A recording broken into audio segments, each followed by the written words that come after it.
দেখছেন টিভি9 বাংলা। আমি আত্রি আপনাদের সঙ্গে। আর এই মুহূর্তে যে খবরের দিকে নজর রাখবো, এসএসসি 26,000 চাকরি বাতিল মামলায় যোগ্যদের আপাতত স্বস্তি। অন্তর্বর্তীকালীন আবেদনের শুনানি না হওয়া পর্যন্ত বহাল থাকবে চাকরি। এই মুহূর্তে খুব গুরুত্বপূর্ণ খবর, এসএসসি 26,000 চাকরি বাতিল মামলায় যোগ্যদের আপাতত স্বস্তি। অন্তর্বর্তীকালীন আবেদনের শুনানি না হওয়া পর্যন্ত বহাল থাকবে চাকরি। 31শে অগস্টের আগে শুনানি না হলে চাকরি থাকবে, বুঝিয়ে দিলেন সুপ্রিম কোর্টের বিচারপতি জয়মাল্য বাগচি।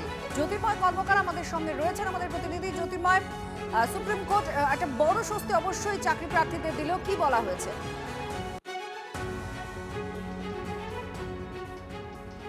দেখো, সুপ্রিম কোর্ট এর আগে খুব স্পষ্টভাবে জানিয়ে দিয়েছিল যে 31শে আগস্ট পর্যন্ত যারা যোগ্য প্রার্থী, অর্থাৎ এক্ষেত্রে যারা আনটেন্টেড টিচার, তাদের চাকরির মেয়াদ থাকবে এবং সেই সময়কালের মধ্যে রাজ্য সরকারকে এই নতুন নিয়োগ প্রক্রিয়া সম্পন্ন করতে হবে। নতুন করে একটি ইন্টারিম অ্যাপ্লিকেশন বা অন্তর্বর্তীকালীন আবেদন জমা পড়েছে, যে এখনও পর্যন্ত এই নিয়োগ প্রক্রিয়া সম্পন্ন হয়নি। স্বাভাবিকভাবেই 31শে আগস্ট পর্যন্ত চাকরির মেয়াদ থাকবে বলে সুপ্রিম কোর্ট যে নির্দেশ দিয়েছে, সেই চাকরির মেয়াদ আরও বাড়ানো হোক। এবং আজ প্রধান বিচারপতির এজলাসে এই মামলা মেনশন করা হয়, কারণ যে বেঞ্চে এই মামলার শুনানি চলছে সংশ্লিষ্ট সেই বেঞ্চ আজ না বসায় প্রধান বিচারপতির এজলাসে মামলা মেনশন করে আবেদন করা হয় যে 31শে আগস্টের আগে এই মামলার শুনানি যেন করা হয়। আজ বিচারপতি জয়মাল্য বাগচি স্পষ্টভাবে বলে দেন যে যদি 31শে আগস্টের আগে এই মামলার শুনানি না হয়, তাহলে এর আগে যে ইন্টারিম অর্ডার দেওয়া রয়েছে সেই ইন্টারিম অর্ডার বলবৎ থাকবে, অর্থাৎ 31শে আগস্ট পর্যন্ত চাকরির মেয়াদ বহাল থাকবে বলে যে নির্দেশ এর আগে সুপ্রিম কোর্ট দিয়েছে, সেই নির্দেশ পরবর্তী ক্ষেত্রেও পরবর্তী শুনানি না হওয়া পর্যন্ত বহাল থাকবে বলে আজ অবস্থান স্পষ্ট করে দিয়েছেন জয়মাল্য বাগচি। স্বাভাবিকভাবেই যারা এক্ষেত্রে আনটেন্টেড টিচার রয়েছেন, অর্থাৎ প্রায় 17,000 শিক্ষক শিক্ষিকা, তাদের জন্য কিছুটা হলেও স্বস্তির খবর যে পরবর্তী শুনানি না হওয়া পর্যন্ত তাদের চাকরির মেয়াদ বহাল থাকছে। জ্যোতির্ময়, খুব স্বাভাবিকভাবেই বোঝা যাচ্ছে যে এটা একটা সাময়িক স্বস্তির জায়গা। তাহলে এর পরে যখন আবার শুনানি হবে, সেক্ষেত্রে কি কি বিষয় এই মামলার ক্ষেত্রে উঠে আসতে পারে? কারণ এটাও তো খুব ইম্পর্টেন্ট। তারা তো বারবার বলছেন যে নিয়োগ প্রক্রিয়ার ক্ষেত্রে তাদেরকে দেখা হোক, নিয়োগ হোক, কিন্তু সেই জায়গায় তো এই সাময়িক স্বস্তি তারা শুধু পাচ্ছেন। দেখো, এক্ষেত্রে বিষয় হচ্ছে যে পশ্চিমবঙ্গে একটি নতুন সরকার গঠন হয়েছে। সুপ্রিম কোর্টের নির্দেশ মোতাবেক তারা সমস্ত এই যে নিয়োগ প্রক্রিয়া, সেই নিয়োগ প্রক্রিয়াকে কার্যত একেবারে পরিকাঠামো ঢেলে সাজিয়ে তারা করতে চাইছেন এবং এক্ষেত্রে তাদের অবস্থান যে স্বচ্ছভাবে নিয়োগ হবে এবং সেই সমস্ত প্রক্রিয়া সম্পন্ন করার বিষয়টি যথেষ্ট সময় সাপেক্ষ এবং রাজ্য সরকারের তরফ থেকে মূলত সেই বিষয়টি রাখা হবে সুপ্রিম কোর্টে। এবং সেই কারণেই একটি ইন্টারিম অ্যাপ্লিকেশন ফাইল করা হয়েছে, যেখানে স্পষ্টভাবে জানানো হয়েছে যে যতক্ষণ পর্যন্ত না এই নিয়োগ প্রক্রিয়া সম্পন্ন হচ্ছে ততক্ষণ পর্যন্ত চাকরির মেয়াদ যেন থাকে। তার কারণ সুপ্রিম কোর্ট যখন এই নির্দেশ দিয়েছিল, সেই সময়ে পূর্ববর্তী সরকারকে বলা হয়েছিল যে 31শে আগস্টের আগে নিয়োগ প্রক্রিয়া শেষ করতে হবে এবং ততদিন পর্যন্ত এই আনটেন্টেড টিচার যারা, তাদের চাকরির মেয়াদ থাকবে। স্বাভাবিকভাবেই পরিবর্তিত পরিস্থিতির প্রেক্ষিতে সুপ্রিম কোর্ট আগামী দিনে যখন শুনানি হয় তখন কি অবস্থান নেয়, কি বলে, আমাদের নজর সেদিকে থাকবে। ধন্যবাদ জ্যোতির্ময় কর্মকার, আমাদের প্রতিনিধি। সুপ্রিম কোর্টের ঠিক কি বক্তব্য সেটা তুলে ধরলেন। এবং আপনাদের আরও একবার জানায়, অন্তর্বর্তীকালীন আবেদনের শুনানি না হওয়া পর্যন্ত চাকরি বহাল থাকবে, কথা সুপ্রিম কোর্ট জানিয়ে দিয়েছে। চিন্ময় মণ্ডল এই মুহূর্তে আমাদের সঙ্গে রয়েছেন। চিন্ময়, এটা তো স্বস্তি অবশ্যই আপনাদের জন্য, কারণ সুপ্রিম কোর্ট যেটা বলছে যে পরবর্তী যদি 31শে আগস্টের আগে যদি শুনানি না হয়, তাহলে আপনাদের চাকরি থাকবে এবং পরবর্তীতেও শুনানি না হওয়া পর্যন্ত এই অন্তর্বর্তী নির্দেশটা বহাল থাকবে, মানে চাকরি থাকবে বলা হচ্ছে। আপনার প্রতিক্রিয়া একটু জানতে চাইবো যে নিয়োগ চাইছেন আপনারা, কিন্তু সাময়িক স্বস্তিও সুপ্রিম কোর্টের তরফ থেকে দেওয়া হচ্ছে। আজকে আমাদের তরফ থেকে লয়ার উপস্থিত ছিলেন এবং মেনশন করানো হয়েছিল যেহেতু 31শে আগস্ট আসন্ন, সেই জন্য স্বভাবতই আমাদের একটা উৎকণ্ঠা রয়েছে যে এরপরে কি হবে।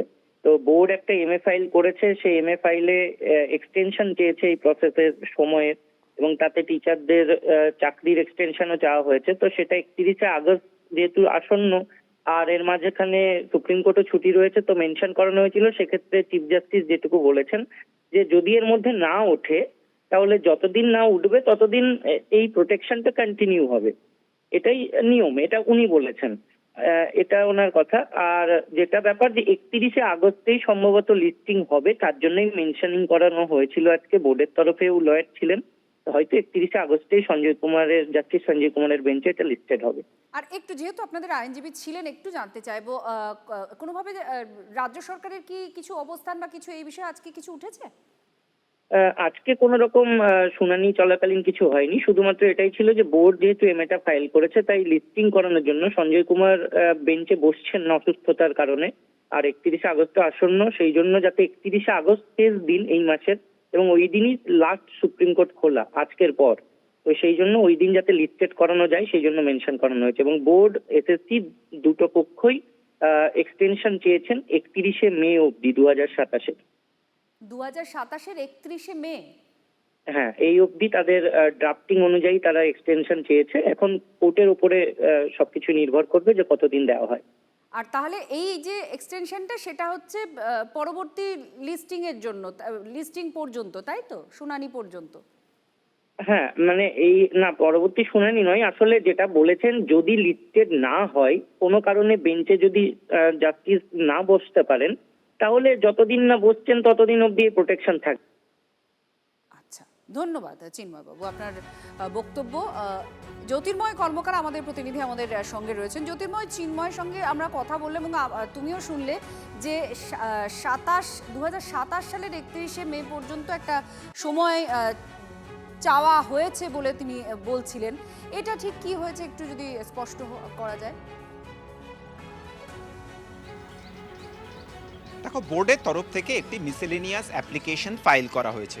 সেই অ্যাপ্লিকেশনে যে বিষয়গুলি উল্লেখ করা হয়েছে, প্রথমত নতুন রাজ্য সরকার গঠিত হওয়ার পরে নিয়োগ প্রক্রিয়ার যে পরিকাঠামো তা ঢেলে সাজানো হচ্ছে এবং প্রত্যেকটা সুপ্রিম কোর্টের নির্দেশ অনুযায়ী যে ক্ষেত্রে নিয়োগ হওয়ার কথা এবং যে নির্দেশিকা রয়েছে সেই নির্দেশিকা মোতাবেক নিয়োগ করার ক্ষেত্রে কিছুটা সময় লাগবে। স্বাভাবিকভাবেই পূর্ববর্তী যে সময় বেঁধে দেওয়া হয়েছে সেই সময়ের মধ্যে নিয়োগ প্রক্রিয়া শেষ করা যাচ্ছে না। এবং বোর্ডের যে আবেদন, সেই আবেদনে উল্লেখ করা হয়েছে যে বিচারপতি সঞ্জয় কুমারের বেঞ্চ এর আগে যে নির্দেশ দিয়েছিলেন, অর্থাৎ 31শে অগস্ট 2026 পর্যন্ত এই আনটেন্টেড টিচার বা যোগ্য শিক্ষকদের চাকরির মেয়াদ থাকবে, তার আগে তাদের নিয়োগ প্রক্রিয়া শেষ করতে হবে। সেই মেয়াদ বৃদ্ধি করা হোক। সেই মেয়াদ কতদিন পর্যন্ত বৃদ্ধি করা হবে সেই আবেদনও, সেই তারিখও উল্লেখ করা হয়েছে। সেক্ষেত্রে স্পষ্টভাবে বলা হয়েছে যে 2027 সালের 31শে মে পর্যন্ত তাদের চাকরির মেয়াদ বৃদ্ধি করা হোক। অর্থাৎ প্রায় 1 বছরের কাছাকাছি, প্রায় 10 মাস বেশি সময় চাওয়া হয়েছে সুপ্রিম কোর্টের কাছে। ততদিন পর্যন্ত তাদের চাকরি করার সুযোগ দেওয়া হোক। 2027 সালের 31শে মে পর্যন্ত 17,000 শিক্ষক শিক্ষিকাকে চাকরি করার সুযোগ দেওয়া হোক এবং এই সময়কালের মধ্যে সুপ্রিম কোর্টের নির্দেশ অনুযায়ী যে নতুন নিয়োগ করার কথা বলা হয়েছে বা নতুনভাবে নিয়োগ করার কথা বলা হয়েছে, সেই যাবতীয় প্রক্রিয়া রাজ্য সরকার বা বোর্ড তারা সম্পন্ন করবে। এবারে এই যে নতুন মিসেলেনিয়াস অ্যাপ্লিকেশন ফাইল করা হয়েছে, সেই অ্যাপ্লিকেশনের শুনানি হবে বিচারপতি সঞ্জয় কুমারের বেঞ্চে। কিন্তু বিচারপতি অসুস্থ রয়েছেন, সেই কারণের জন্য তার বেঞ্চ বসছে না। 31শে অগস্ট সুপ্রিম কোর্টে সেই বিষয়টি যদি লিস্টেড না হয় তাহলে কিন্তু পরবর্তী ক্ষেত্রে অথই জলে পড়বেন বা ভবিষ্যৎ অন্ধকার হয়ে যাবে এই ছাত্রছাত্রীদের। সেই কারণেই আজ তড়িঘড়ি প্রধান বিচারপতির এজলাসে এই মামলার শুনানি হয় বা মেনশন করা হয় এবং বিচারপতি জয় মাল্য বাগচি বলে দেন যে এই মিসেলেনিয়াস অ্যাপ্লিকেশনের শুনানি না হওয়া পর্যন্ত চাকরির মেয়াদ বহাল থাকবে। ধন্যবাদ জ্যোতির্ময়, আমাদের বুঝিয়ে দিলেন যে ঠিক কি আজকে হয়েছে এবং এটার প্রভাবটা কি পড়তে চলেছে, অর্থাৎ কি হতে চলেছে।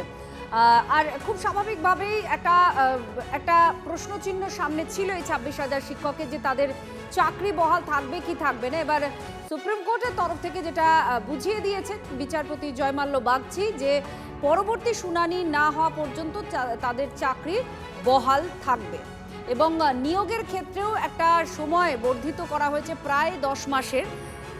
সুমন মহাপাত্র আমাদের প্রতিনিধি আমাদের সঙ্গে আছেন। সুমন, এখনো পর্যন্ত যে জায়গায় এসে দাঁড়ালো এই পুরো বিষয়টা, কি কি হয়েছে যেখানে খুব উল্লেখযোগ্যভাবে এই স্টেপগুলো সামনে এসেছে? দেখো, পরিষ্কার কথা, সোজাভাবে সময় বাড়েনি। সময় যাতে বাড়ে তার জন্য আবেদন করা হয়েছিল রাজ্য সরকারের তরফে, মধ্যশিক্ষা পর্ষদের তরফে, এবং তারা 9 মাস সময় চেয়েছেন 31শে মে পর্যন্ত। তার মধ্যে তারা প্রসেসটা কমপ্লিট করতে পারবেন বলে আশাবাদী। এবার তোমাকে জানতে হবে এই মুহূর্তে প্রসেসটা কোথায় আটকে আছে। এই মুহূর্তে 11-12 এর ক্ষেত্রে যে ফিজিক্যাল ভেরিফিকেশন হওয়ার কথা ছিল সেটা বন্ধ রয়েছে। ওবিসি সংক্রান্ত জটিলতার কারণে সেখানে এডিট অপশন দেওয়া হয়েছে যাতে নতুন করে পুরো প্রক্রিয়াটা চালানো যায়। এরপরেও ওবিসি সংরক্ষণ 17% হবে না 7% হবে, এই নিয়ে দুটো নিয়োগ প্রক্রিয়া একটা দ্বন্দ্ব রয়েছে। ফলে এই দ্বন্দ্বগুলো কাটিয়ে নিয়োগ প্রক্রিয়া কমপ্লিট করতে রাজ্য সরকার মনে করছে যে আগামী বছরের 31শে মে পর্যন্ত সময় লেগে যাবে। তার জন্য এই সময়ের আবেদনটুকু করা হয়েছে। আচ্ছা, পূর্ববর্তী সুপ্রিম কোর্টের যে নির্দেশ ছিল সেই নির্দেশে বলা হয়েছিল 31শে আগস্টের পরে এদের চাকরি বহাল থাকবে না, যারা নতুন নিয়োগ পদ্ধতিতে চাকরি পাবেন তারা সেই জায়গায় চাকরি করবেন। আচ্ছা। ফলে যদি প্রসেসটাই কমপ্লিট না হয় তাহলে এরা কি করে চাকরি নতুনরা করবেন? সেজন্যই 31শে আগস্টের মধ্যে ডেডলাইন যাতে শেষ হচ্ছে তার জন্য বর্ধিত সময়সীমা চাওয়া হয়েছে। এবার এদের চাকরি কি থাকবে না এটা সুপ্রিম কোর্ট ডিসাইড করবে। যবে শুনানি হবে তবে, ততদিন এদের চাকরিটুকু বেঁচে গেল। ধন্যবাদ। এই মুহূর্তে আপনারা শুনলেন যে ঠিক কি কি পয়েন্ট এক্ষেত্রে খুব উল্লেখযোগ্য হয়ে উঠলো, যে এই নিয়োগ প্রক্রিয়া শেষ করতে সময় লাগবে, একটা সময় বাড়ানোর জন্য আবেদন করা হয়েছে, এটা যেমন একটা ফ্যাক্ট, তার সঙ্গে যেটা আজকে বলা হয়েছে সেটা গুরুত্বপূর্ণ আরও বেশি, কারণ 31শে অগস্টের সময়সীমা ছিল সেটা আর থাকছে না। বলা হয়েছে পরবর্তী শুনানি না হওয়া পর্যন্ত, মানে এদের চাকরি থাকবে কি থাকবে না এই সংক্রান্ত যে মামলা চলছে সেই মামলার পরবর্তী শুনানি না হওয়া পর্যন্ত এদের চাকরি বহাল থাকবে। 31শে অগস্টের সময়সীমা একটা ছিল, এবং এই যদি চাকরি হারা হতেন বা যদি যা কিছুই হতো না কেন একটা বড় প্রভাব শিক্ষার্থীদের ওপরে পড়তো। এই সমস্ত কিছুর মধ্যেই আজকের যেটা আপডেট, বিচারপতি যেটা পরিষ্কার বুঝিয়ে দিয়েছেন, পরবর্তী শুনানি না হওয়া পর্যন্ত এদের চাকরি বহাল থাকছে। 26,000-এর চাকরি বাতিল মামলায় চাকরি বহাল থাকছে পরবর্তী শুনানি না হওয়া পর্যন্ত। 31শে অগস্টের ডেডলাইন ছিল, সেই ডেডলাইন আর কিছুদিন বাকি রয়েছে বলা যায়, কিন্তু এটা সুপ্রিম কোর্টের প্রধান বিচারপতির তরফ থেকে পরিষ্কার বুঝিয়ে দেওয়া হয়েছে যে জয়মাল্য বাগচি আজকে ছিলেন এবং তিনি বলছেন যে পরবর্তী শুনানি না হওয়া পর্যন্ত এদের প্রত্যেকের চাকরি থাকছে। সুপ্রিম কোর্টে যোগ্যদের আপাতত স্বস্তি, এবং সেই স্বস্তির ক্ষেত্রেও যেটা খুব উল্লেখযোগ্য বিষয়, পরবর্তী শুনানি পর্যন্ত এদের চাকরি বহাল থাকবে। আর আপনারা শুনছিলেন বিচারপতি যিনি মামলা শুনছিলেন তিনি অসুস্থ, এবং সেক্ষেত্রে পরিষ্কার আজকে বিচারপতি জয়মাল্য বাগচি বলে দিয়েছেন পরবর্তী শুনানি না হওয়া পর্যন্ত তাদের চাকরি বহাল থাকবে। মেহবুব মন্ডল, চাকরিহারা শিক্ষক, এই মুহূর্তে আমাদের সঙ্গে রয়েছেন। মেহবুব, আজকে সুপ্রিম কোর্টে যা যা হয়েছে আমরা কিছুটা শুনেছি, আপনার বক্তব্য একটু জানতে চাইব, এটা কতটা স্বস্তিদায়ক হলো? আসলে যে আপনারা জানেন যে 31শে আগস্ট পর্যন্ত আমাদের শেষ সময়সীমা ছিল, কিন্তু সরকার পক্ষ থেকে যে এক্সটেনশনে যাওয়ার যে টাইম সেটা অনেক ডিলেমি হয়েছে করতে। তো আমরাই আমাদের পক্ষ থেকে গিয়েছিলাম এবং আমরা দেখতে পেলাম যে মানে কেস লিস্টেড মানে হওয়ার পরেও, কেস ফাইল হয়ে যাওয়ার পরেও যেহেতু সংশ্লিষ্ট বেঞ্চের বিচারপতি জাস্টিস সঞ্জয় কুমার অসুস্থ, তাই 2 দিন ধরে সরকার বিভিন্নভাবে মেনটেন করাতে পারছিল না। তো এই আজকেও উনি অসুস্থ আসেননি, তাই আমাদের পক্ষ থেকে আমরা উদ্যোগ নিয়ে চিফ জাস্টিসের বেঞ্চে একটা মেনশন করিয়েছিলাম।